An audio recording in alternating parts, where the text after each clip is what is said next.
But yes,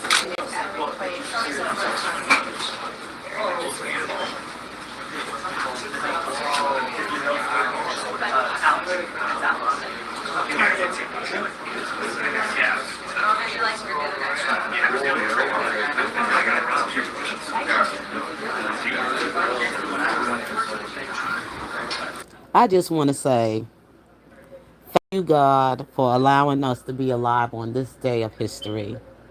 Thank you, God, for giving us more wisdom, knowledge, and understanding. Thank you, God, for being in favor of the American people, hearing our voice and hearing our prayers. Thanking you, God. Anybody that feels that we are not in the right of how we feel and how we believe, let them know that it is not about Trump. It is about your will and your way, oh God.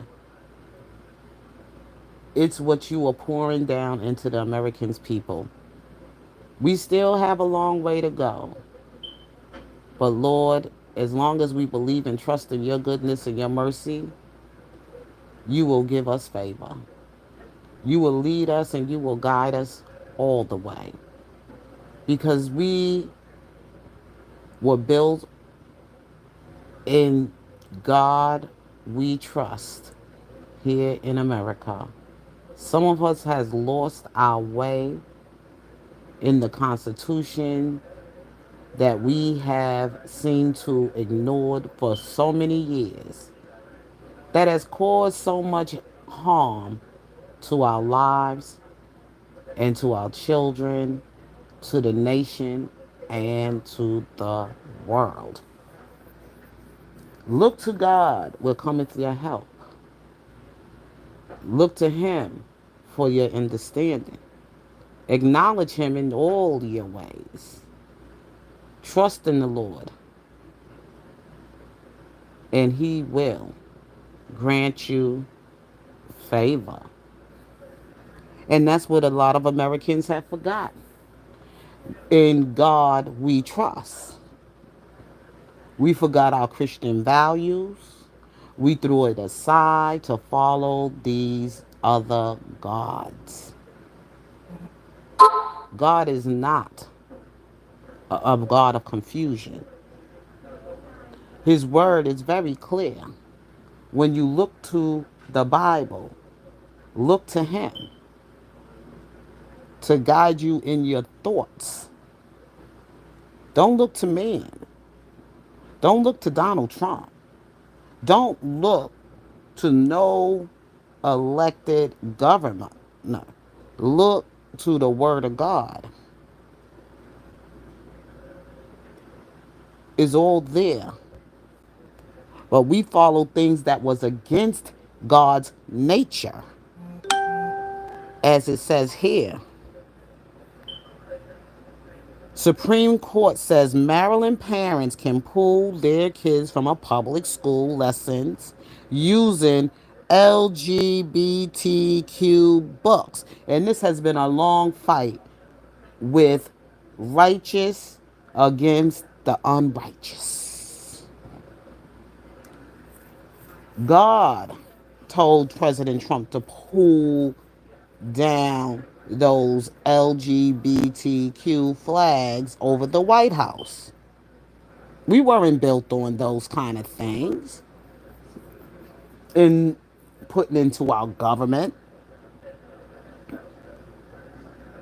The Supreme Court preserved key part of Obamacare coverage requirements. You are not a citizen of the United States of America, and even if you have a child born here in the United States of America, does not give you birthrights, does not give you the right for the Obamacare to cover your child's expenses on birth. And it does not automatically give you the right to be a citizen of the United States because you had children in the United States. The order for you to have a child in the United States and you are a immigrant, a citizen, is because you have naturalized living in the United States of America. You have naturalized and been approved as a naturalized citizen. and you have a child here, you wasn't born here, but you were naturalized here. And you have a child here in the United States, and you raised your child here in the United States. That you can argue about in the Supreme Court and about having the rights as a citizen for citizen resources and even health care. Not because you had a child automatically gives you the right to have, because your child being born here is you going to get covered under Obamacare. All right. Supreme Court limits nationwide injunctions, but faith of Trump birthright citizenship order unclear. They're getting ready to talk about it, so let me put this video on. Of that later, but also just the idea of executive power. Well, if you step back here after the first 6 months or so of the Trump administration, of his presidency, it's clear this is his Supreme Court. This is one of the major differences from his first term in office, of course. He has 3 justices that he appointed on the With most of our Oh God. renovations, Matt does a lot of You the heavy see, I have lifting, to but he's pay not the this. only one putting in hard work. if you will, of rulings as we've seen. But the ruling today by the court, it will not cause immediate relief. It will send many cases back to lower courts and open the door for class actions. But it signals one big question that all presidents have, certainly this president has, and that is the power of the executive branch, the power of the presidency. And throughout the ruling, and I'm told that the president was hearing some passages, his advisors were reading to him, that a single judge cannot block the executive branch. So that is something I expect him to talk about here at the press briefing. But it's also a moment for the president to talk about other challenges. He's staying in Washington this weekend, which is unusual. He normally goes to his golf club either at Bedminster during the summer or Mar-a-Lago in winter. But I'm told he's staying here to work with Senate Republicans. He wants them to get the job done, to pass his signature legislation by July 4th. That is very much an open question, the timing at least. So I expect the president is also to His make mic some is very more low. sales pitches, if you will, on that. And there are some central questions hanging over that bill as well. Medicaid, he has vowed repeatedly not to cut Medicaid. Even some Senate Republicans are worried about the cuts in the bill, the effect it would have on rural hospitals across the country. So much on the line, much at stake for the president. But for now, at least, the end of the Supreme Court term certainly is something that the president would like to celebrate. What did you do, Bill?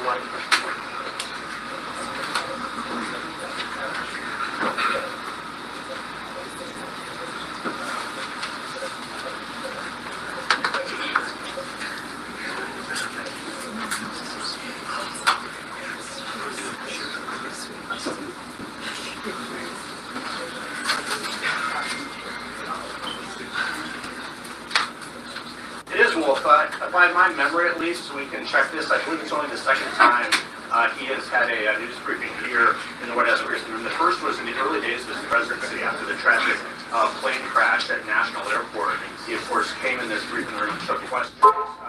You're right. He often does his exchange with reporters, often on a near daily basis in the Oval Office. I'm sorry, y'all, but Or it's other kind of places on low. campus. But And he's not talking loud. Either he's not talking loud enough or his mic is very low right now.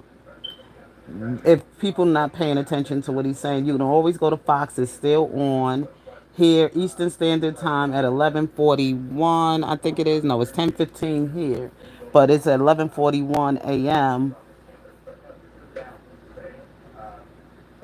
Okay, it's 11:41 a.m. where he's at. So I don't know what city, what state that is. They're in. But what he talking about is to clarify. People are very unclear on what's really taking place with the birth rights. Okay, people on his truth. It says the president posted on his truth social media network that the ruling was a giant win. Supreme Court limits nationwide injunctions, but fate of Trump birthright citizenship order unclear. Supreme Court preserves key part of Obamacare coverage requirements. So a lot of people are not really clear on that because a lot of people have children born in the United States of America, but they did not the kids that were born here wasn't raised in the United States of America.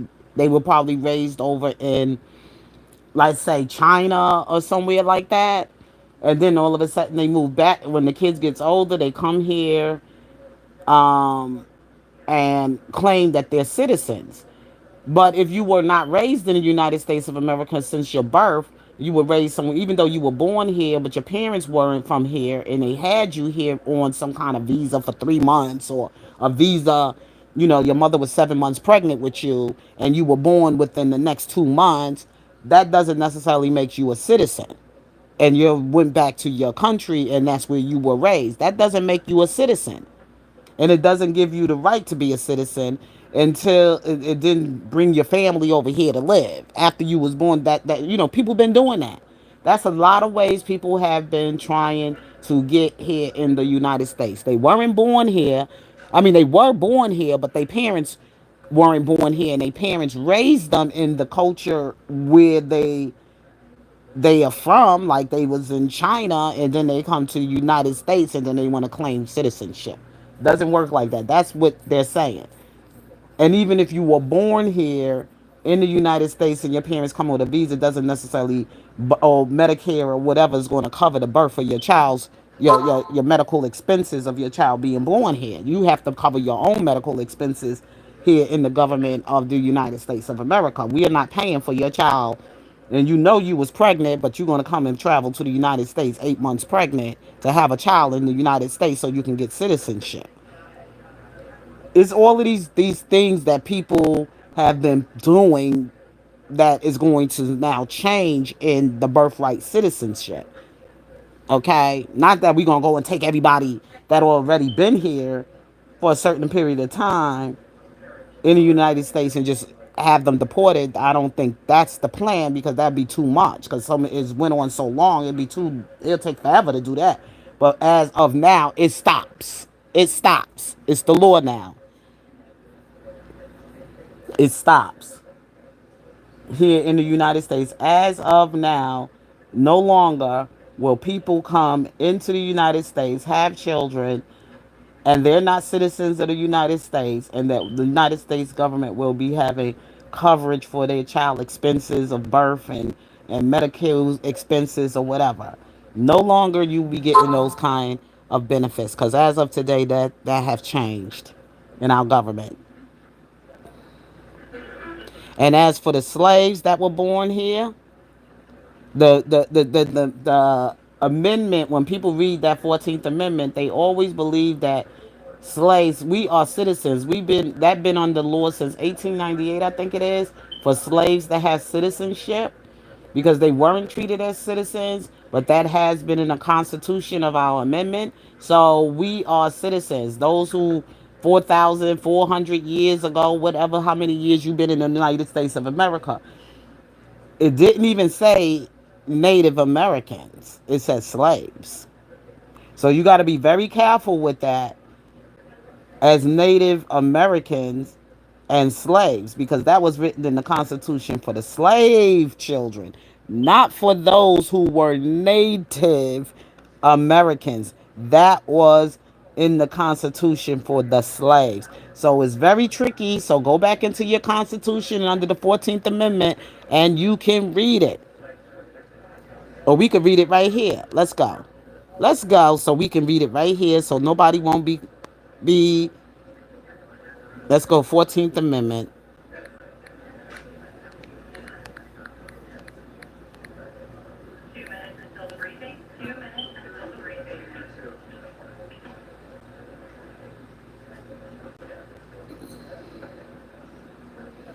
Okay.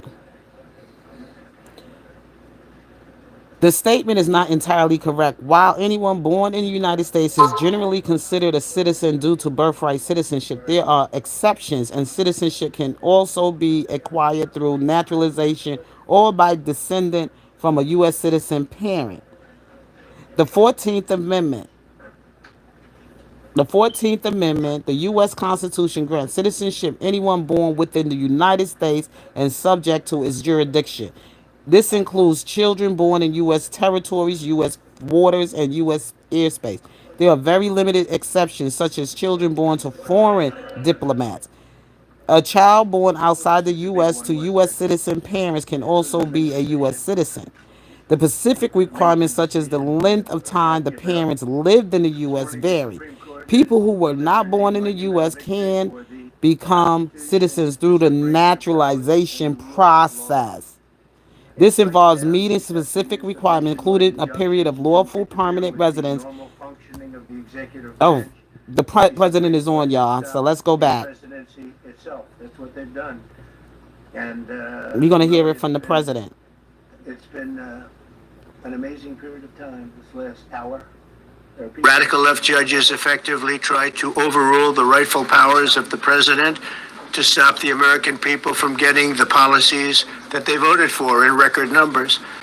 It was a grave threat to democracy, frankly, and instead of merely ruling on the immediate cases before them, these judges have attempted to dictate the law for the entire nation. In practice, this meant that if any one of the nearly 700 federal judges disagreed with the policy of a duly elected president of the United States, he or she could block that policy from going into effect or at least delay it for many years, tied up in the court system. This was a colossal abuse of power which never occurred in American history prior to recent decades, and we've been hit with more nationwide injunctions than were issued in the entire 20th century together. Think of it, more than the entire 20th century, me. I'm grateful to the Supreme Court for stepping in and solving this very, very big and complex problem, and they've made it very simple. I want to thank Justice Barrett, who wrote the opinion brilliantly, as well as Chief Justice Roberts, and Justices Alito, Gorsuch, Kavanaugh, and Thomas. Great people. Thanks for this decision, and thanks to this decision, we can now promptly file to proceed with numerous policies that have been wrongly enjoined on a nationwide basis. And some of the cases we're talking about would be ending birthright citizenship, which now comes to the fore. That was meant for the babies of slaves. It wasn't meant for people trying to scam the system and come into the country on a vacation. This was, in fact, it was the same date, the exact same date, the end of the Civil War. It was meant for the babies of slaves, and it's so clean and so obvious. But this lets us go there and finally win that case, because hundreds of thousands of people are pouring into our country under birthright citizenship, and it wasn't meant for that reason. It was meant for the babies of slaves. So thanks to this decision, we can now promptly file to proceed with these numerous policies, and those that have been wrongly enjoined on a nationwide basis, including birthright citizenship, ending sanctuary city funding, suspending refugee resettlement, freezing unnecessary funding, stopping federal taxpayers from paying for transgender surgeries, and numerous other priorities of the American people. We have so many of them. I have a whole list. I'm not going to bore you, and I'm going to have Pam get up and say a few words, but there's really, she can talk as long as she wants, because this is a very important decision. This is a decision that covers a tremendous amount of territory. But I want to just thank again the Supreme Court for this ruling. It's a giant. It's a giant. And they should be very proud, and our country should be very proud of the Supreme Court today. And with that, I'd like you to listen to the words of Pam Bondi. She's an incredible Attorney General. We're very proud of her. And as you know, Todd Blanche is with us, and we have so many others that worked on this case and other cases. And I think they're doing a great job. Pam, please say a few words. Thank you, President Trump. Thank you for fighting for all Americans. Americans are finally getting what they voted for. No longer will we have rogue judges striking down President Trump's policies across the entire nation. No longer. Today, in the 6-3 opinion, Justice Barrett correctly holds that the district court lacks authority to enter nationwide or universal injunctions. These lawless injunctions gave relief to everyone in the world instead of the parties before the court. As the Supreme Court held today, they turned district courts into the imperial judiciary.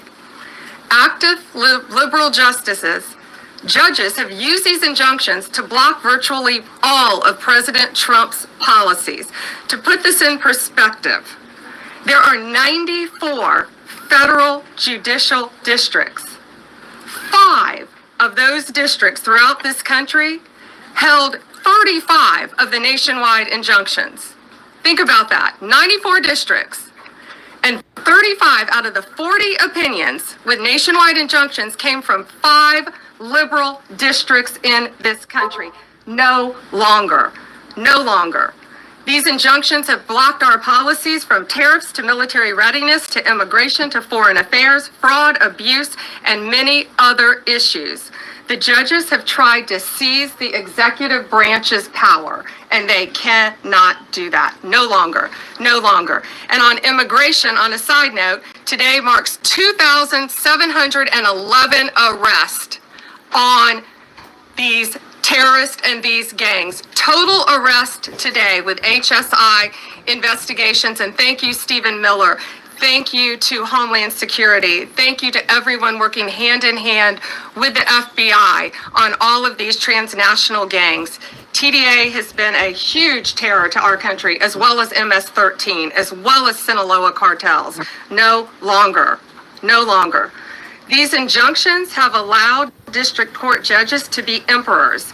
They vetoed all of President Trump's power, and they cannot do that.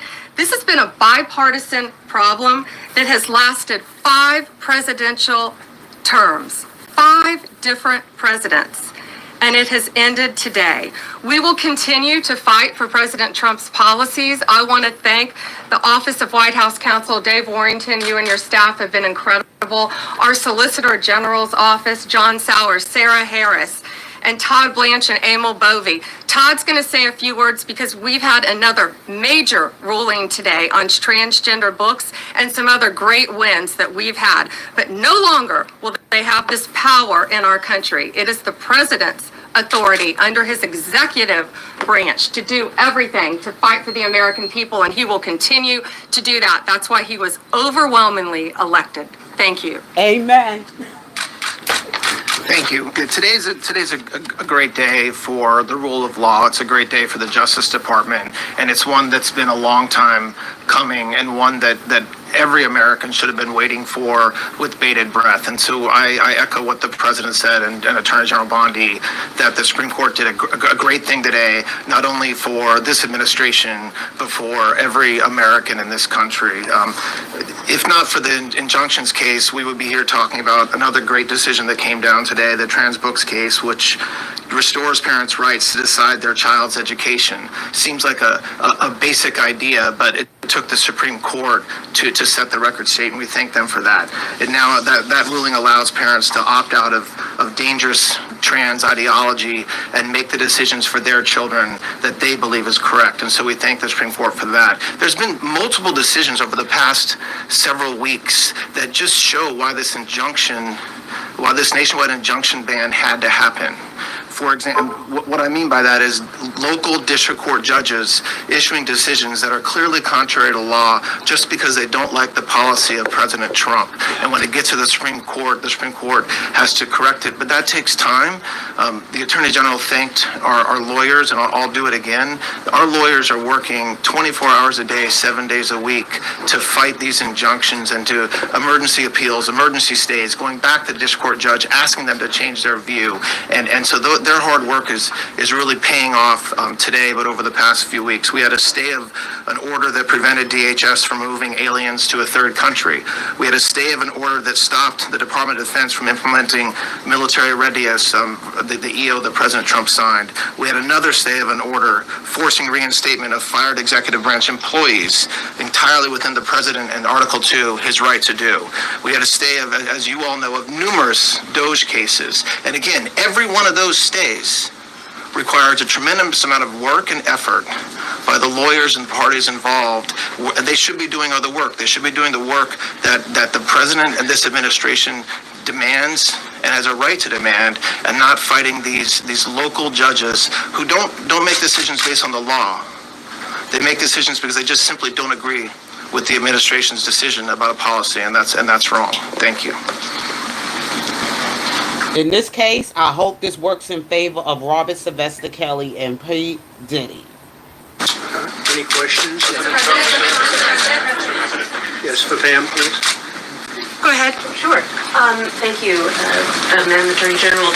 So, as you know, the Supreme Court did not rule on the underlying constitutionality of the President's Birthright citizenship order. So, what is the plan now? Are you going to try to implement the EO just in states where there isn't a legal challenge? Yes, so birthright citizenship will be decided in October in the next session by the Supreme Court, unless it comes down in the next few minutes. I guess it could come down. I think they're still deliberating right now on some cases. As you heard, we just got transgender books, which is a huge win. But most likely, that will be decided in October in the next session. However, it indirectly impacts us because, as you correctly pointed out, if there's a birthright citizenship case in Oregon, it will only affect the plaintiff in Oregon, not the entire country. So yes, it's indirectly, but that's pending litigation, and we're waiting on that in the next term. And how concerned are you that the Supreme Court will come back and determine that the executive order is unconstitutional? We're very confident in the Supreme Court, but again, it's pending litigation, and that will directly be determined in October, but it indirectly impacts every case in this country, and we're thrilled with their decision today. Peter. Madam Attorney General, thank you for being here to take our questions. A couple questions to the both of you. The EO had a 30-day grace period before it goes into effect. Is there any thought about trying to make it effective immediately within that period of time? We're going to follow the law. We're going to make those decisions, and we're going to do what's right in the bounds of the law. And then the DOJ didn't ask the justices to rule on the merits of the birthright citizenship ban. Just for explanation purposes, why? Sure, because that's going to come down in October in the separate. This was huge because it's indirectly impacted today. As I said, it's case by case. Let me reiterate, of the 35 of the 40 nationwide injunctions filed against this president, against his executive authority as President of the United States, 35 of them came from Maryland, D.C., Massachusetts, California, Washington. I mean, that's crazy.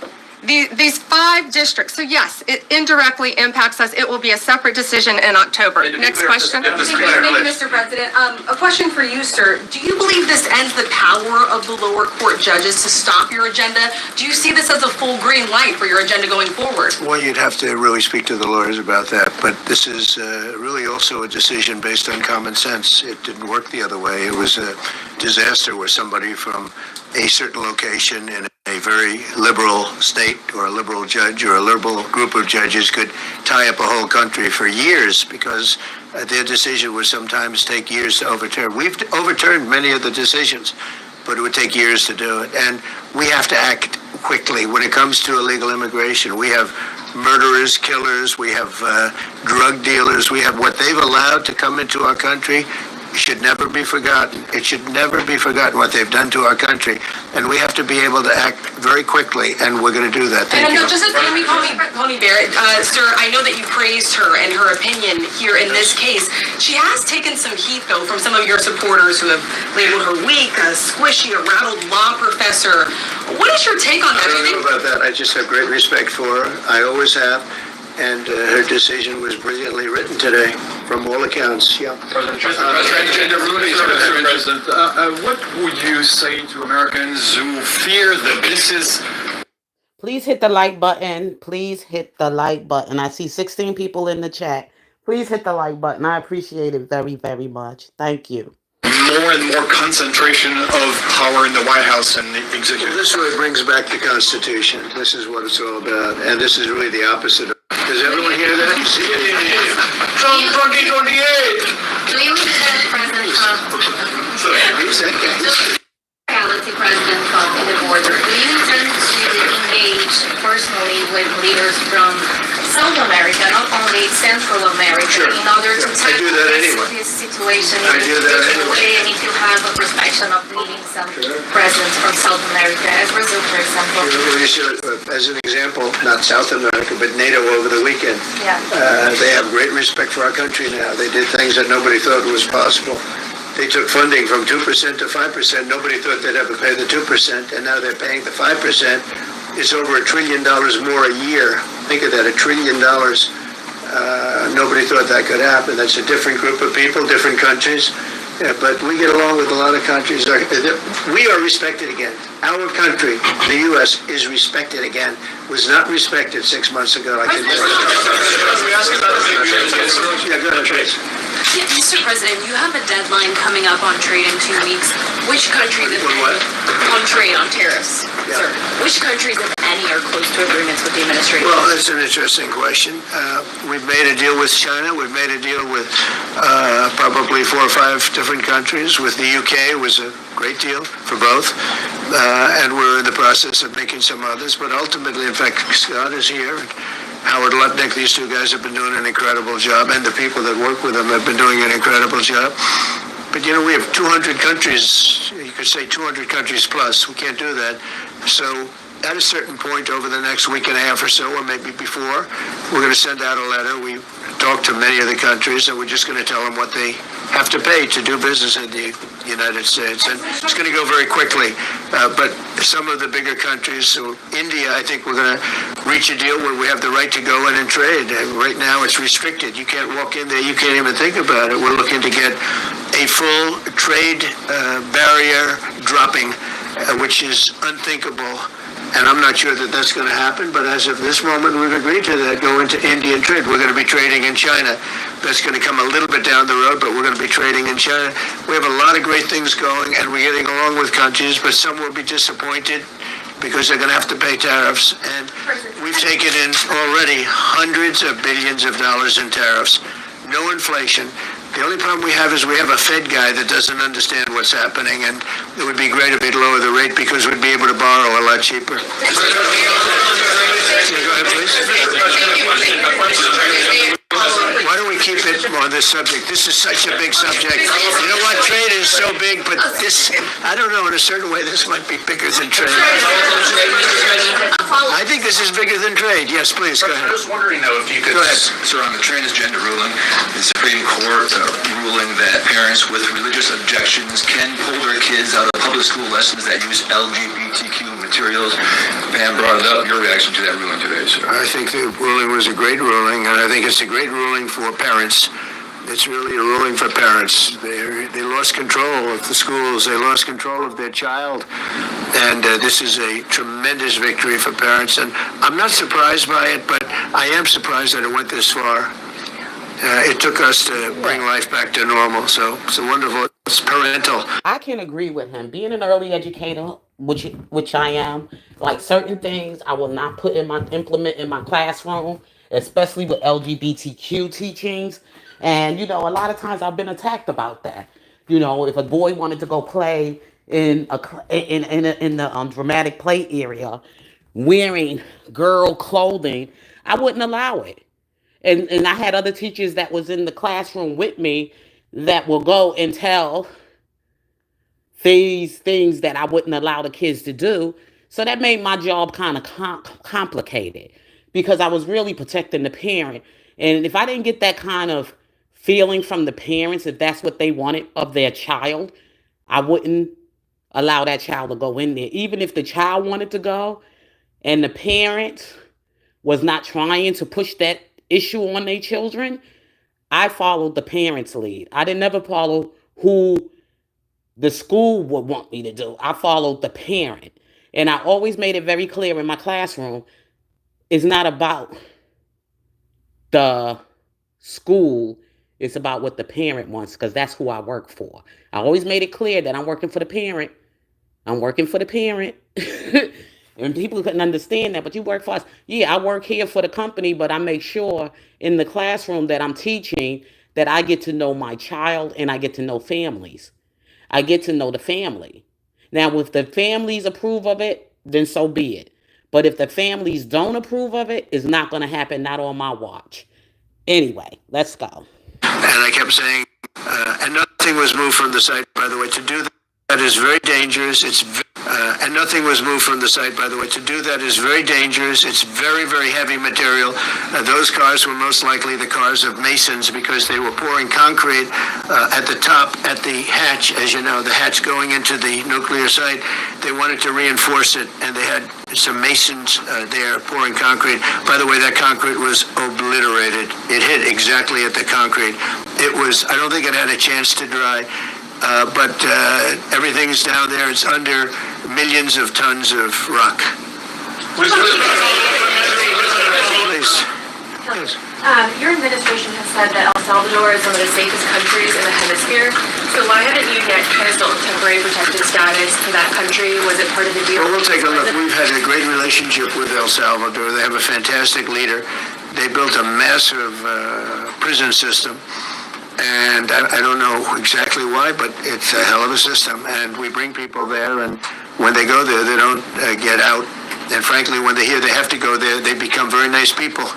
They become very nice people. It's a tough system, but it's a brilliant system. And it's And let me also tell you that that prison in El Salvador is not for everybody that is a criminal. Let's get that straight. It's only for those who are notorious gang members of a gang, and they have done a sinister amount of crime to destroy human life. Those who have taken no regards for human life whatsoever. That prison is not, Coti is not a prison for every person, a criminal. It's not for all criminals. They have another separate type of system that works for those who are on their way to becoming criminals, but they haven't gotten that much deep into it. So they got them in a prison where they teaching them a skill and how to work. I'm going to show the video of that one. There's another kind of prison system that they have to rehabilitate them before they get to the point where they become a real notorious gang member and a real notorious criminal. That is a separate prison. So don't think that's because people that's sitting in that prison where they sending them. And don't think just because what's his name is going to be escorted out of the United States, deported, Garcia, he's going not to that prison, CCT, whatever they call it, Coti. I don't think the what you call it is going to send him there. I think he's going more to the other one, because he has a chance to be rehabilitated, because they caught it in time before he was just somebody working under those gang members, those big time made men gang members. So they have to put him somewhere where it's a minimum, a criminal minimum system. That's what they probably was holding up his time for. That's where I think he's going. He's going to the one where they're going to rehabilitate him, and he probably be there for a good 10, whatever time, probably 10 years, 15 years or something like that. Not maximum time, not life, a life sentence on him. His is probably going to be a little bit more, lenient. Anyway, so let's go back to President Trump. system done. Question for the Attorney General. I just might add one thing, and they used birthright citizenship, some of the worst people, some of the cartels, to get people into our country, just so you know. And again, I say, if you look at the end of the Civil War, the 1800s, it was a very turbulent time. If you take the end day, was it 1869 or whatever, but you take that exact day, that's when the case was filed. And the case ended shortly thereafter. This had to do with the babies of slaves, very, very obviously. And I think we're going to win. People I don't think they went about discussing it right. I came along and we looked and we said, wait a minute, this is wrong. We've been looking at birthright citizenship wrong for years, but they've used it. The cartels have used birthright citizenship to get very bad people in, and what Pam's doing and what Todd and everybody else, what they're doing at DOJ and all over, FBI, ICE, Border Patrol, these are incredible people. They're trying to keep our country safe, and they don't want to have people come in. This is just another way that they get illegal immigrants into our country, and in some cases, very, very bad ones. Go ahead. Thank you, Mr. President. On your tax bill, if I could for a moment, senators are racing to rewrite parts of it right now after the Senate parliamentarian ruled that sections of it were outside of the process that they're using to get this through. Do you think that senators should respect the decisions of the parliamentarian? And what have you personally done in the last 48 hours to try and get Republican senators who are against the bill to a yes? Well, look, it's a great bill. It's a massive tax cut. If it's not approved, your taxes will go up by 68%. Think of that, 68, a record, the highest in the history. The Democrats won't approve it only because politically it's so good for the Republicans. The Democrats aren't approving it. But think of what they're not approving. They're not approving border security. We've done a great job at the border, but we have to add some wall. We have to do, various things. We have no money for that. We have no money for the border. We have no money for so many things. But if the Democrats, it'd be interesting to see if we get any Democrat votes. We should. If I were a Democrat, I would absolutely, maybe Fetterman, because he seems to be the most sensible one lately. If I were a Democrat, I would vote for this bill all day long because it's tax cuts and so many other things that are common sense. They're basic things. I think they're doing fine. The parliamentarian's been a little difficult, and I would say that I disagree with the parliamentarian on some things, and on other ways he's been fine. But we'll have to see. It's a big issue. I will tell you this: if that bill doesn't pass, the country will get a 68% tax increase. So think of this: you're a Democrat and you vote against it. That means you're voting in favor, because essentially you're voting in favor of the largest tax hike in the history of our country. And you can't do that. In addition, we're cutting costs by $1.7 trillion, and it won't affect anybody. It's just fraud, waste, and abuse. Mr. President, a leading global economist just did a 180 and says your tariff plan, you may have outsmarted everybody with it. What is your message? I love this question. This is the favorite. This is the best question I've ever been asked, because I've been going through abuse for years on this. Because as you know, we're taking in hundreds of billions of dollars, no inflation whatsoever. But Mr. President, what is your message to critics who think your tariff plan will cause a recession? I think they should go back to business school. It's so obvious. It's so obvious. I mean, we're taking in billions and billions of dollars from China and a lot of other countries. We took in. I had a call from somebody in the House and a high official. Sir, we have a problem. We don't know what to do. The books are a mess. I said, what do you mean by the books? The books, the money coming in. It's so terrible. I figured, oh boy, what's this? I don't like this question. I said, so what seems? There's so much money coming in, and there must be some kind of an accounting mistake, because we have hundreds of billions of dollars more money than we thought. I said, do me a favor, go check call me back. You have to call me back. Check the tariff column. Calls me back 2 hours later, says, you're right. We took in $88 billion in tariffs. They have so much money coming in. But more important than the money coming in, we have companies coming in, factories coming in, auto plants being built. AI is being built here instead of being built all over Europe and Asia. We have all of it. We have over $15 trillion, just about, Scott. I think we're right about that number. We went to Saudi Arabia. We went to Qatar, we went to UAE, very smart people, very smart leaders, great leaders, and we took in $5.1 trillion just there. Without the tariffs, I mean, they also liked a thing called November 5th, November 6th, and November 7th. That was a very good little period of time. It's called the presidential election.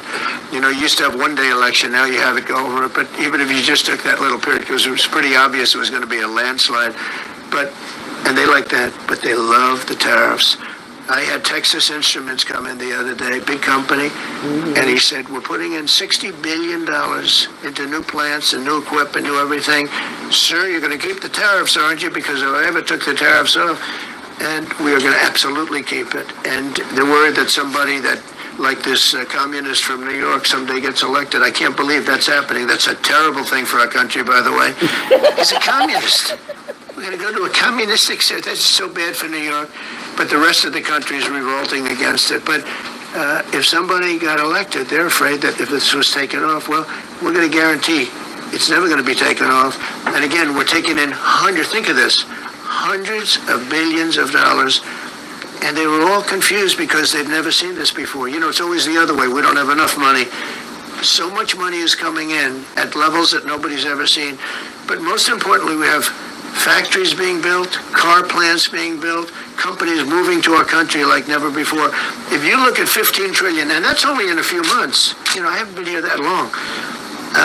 Presidents, like the last one, was a disaster. He's the worst president in the history of our country, by the way. What he did on our border can never, ever be forgotten. To me, that's the worst of all the things. And he's done some terrible things, grossly incompetent. Nobody knew it was him because I don't think it was him. I think it was whoever was controlling the auto pen. But our country is doing great. And those leaders and other leaders I just left, as you know, a large group of the most highly respected people. And that includes big countries. When you look at Germany and France and Spain, although Spain didn't come through, but they will. By the way, guaranteed they will. That was the only country that sort of tried to hold back on putting up the money. But just so you know, they said, it's unbelievable what's happened to the USA. You were a dead country. We didn't respect the country, the leader. You were dead as a doornail. One said to me, you went from being a dead country, you are right now the hottest country anywhere in the world. The whole world is talking about the USA, and everybody wants a part of it, and they're pouring into our country, and you're going to see those numbers. Thank you for the question.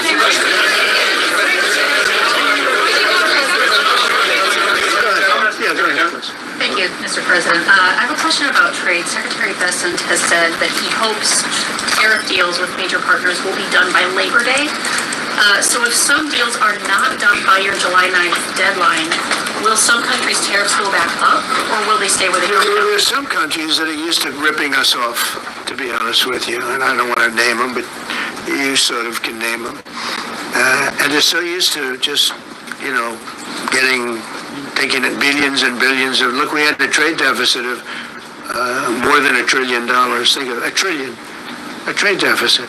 That's because nobody cared. We cared a lot when I took in hundreds of billions of dollars in tariff. We had the greatest economy in history up until now. I think we're going to blow it away. But during my time, and especially prior to COVID, we had the greatest economy in the history of our country. I think we're going to blow it away now based on the kind of numbers that we're seeing.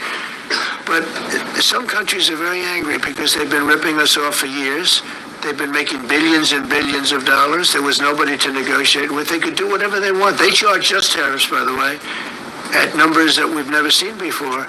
And we ended up losing much more than $1 trillion a year. $1 trillion a year on trade. And now they're being met with a force that's far greater than them. And they don't like it. So they're upset.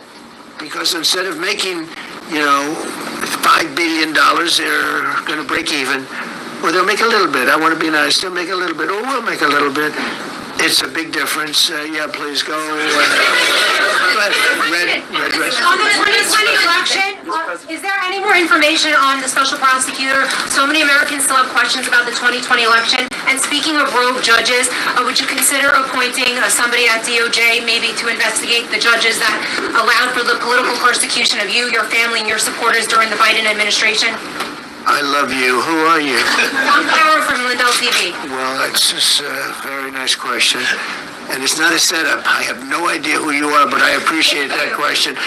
All I can say is we're not here for that. I hope so. I hope they're doing a thing because that election was rigged and stolen, and we can't allow that to happen. A lot of people tell me, sir, you just won the greatest election in the history of our country. You won in numbers that won all 7 swing states, won the popular vote, won everything. Sir, go on with your life. And many people that say that, good people, friends of mine, then you have people that say that same thing, go on with your life, but you have to find out what happened because you can't let that happen again. Look at what this lunatic did. Look at what he did. He opened our borders to people that were murderers, 11,888 to be exact, murderers, and we've captured many of those murderers, and we're bringing them back, or some of them are so dangerous that we don't even want to bring them back. We're afraid they're going to try and come back in. But he allowed people to come into this country People from mental institutions, insane asylums, that's a mental institution on steroids. People from mental institutions, gang members, drug dealers, people, jails being emptied out into our country. Venezuela emptied out almost its entire prison population into our country. But I don't want to blame them. Many countries have done that. The Congo, we have a great press conference coming up later, and it's the Congo and Rwanda. They were fighting for years, and it was machetes, it was vicious, it was as vicious, people's heads being chopped off. And I have a man who's very good in that part of the world, very smart, and put them together, and we're signing a peace treaty today. First time in many years they're going to have peace, and that's a big deal. We talk about Russia, and we're working that one. President Putin called up, and he said, I'd love to help you with Iran.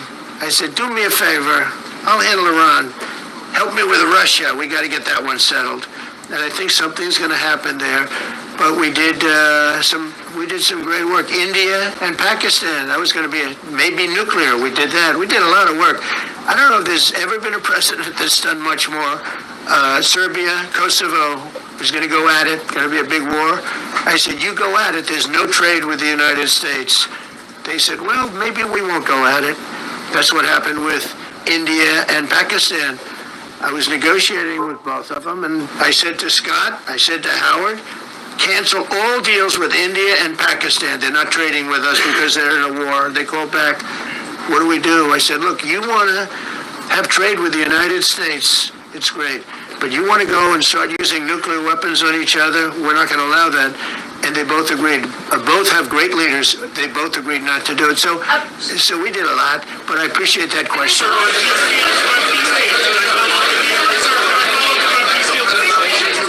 Thank you so much. Thank you, Mr. President. Thank you, Mr. President. I was just speaking with Senator Ron Johnson on the One Big Beautiful Bill, and he says he really wants to get to yes for you and get this accomplished. He does. He's a good man. But he also said that he needs more time, and he is not certain that the July 4th deadline is possible. Well, then he's not such a good man. Because there's too much work. No, he's a good man. Ron Johnson's doing a good job. He's very committed.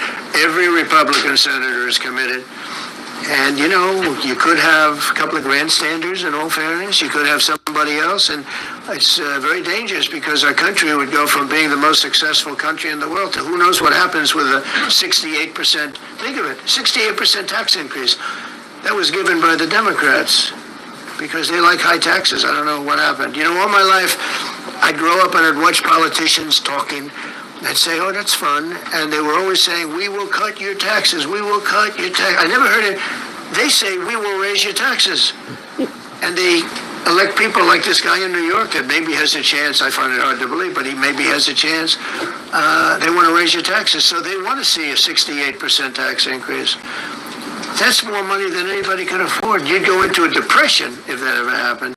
So I think there's a lot of pressure to get that approved. Is the July 4th deadline to you? If it's important. It's not the end all. It can go longer, but we'd like to get it done by that time, if possible. And look, we have a lot of very committed people, and they feel very strongly about a subjects that you're not even thinking about that are important to Republicans. The problem we have is that it's a great bill. It's a popular bill, but we'll get no Democrats only because they don't want to vote for Trump. If that bill was their bill, they would be so happy. It's so great for our military. It's great for everything. And they would normally vote, but because their hatred of Trump, they have Trump derangement syndrome at levels never seen before. And instead of voting for a tax cut, they're voting for a tax increase of 68%. They're voting to destroy Social Security, destroy Medicare, and destroy Medicaid. And we're voting to make them perfect and to make them better, make them stronger and better. They're going to destroy Medicaid and they're going to destroy Medicare, and Social Security will follow.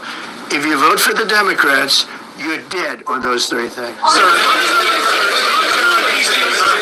Thank you, Mr. President. On a related subject, many Democrats have said that they are not going to support crypto bills in Congress only because of you and your family's personal crypto ventures. And these votes are in some cases needed to pass.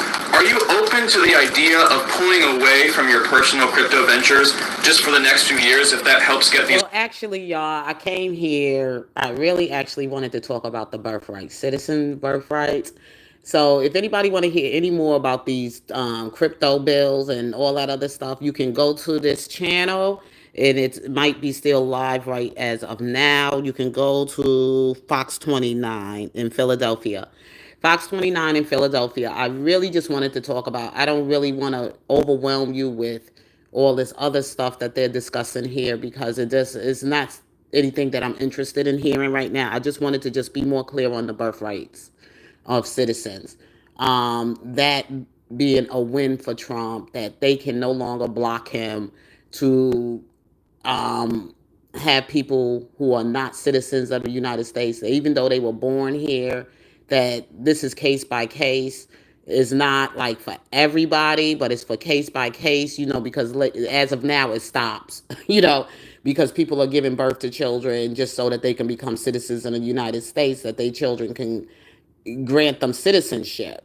And they weren't born here the parents had them, like he said, it's case by case. It's not for everybody. It's case by case. Okay. So with that being said, everybody, you all have a blessed and wonderful afternoon. I have to run and go take care of some errands. The day don't look too good outside. It's a cloudy day, but I got to get out.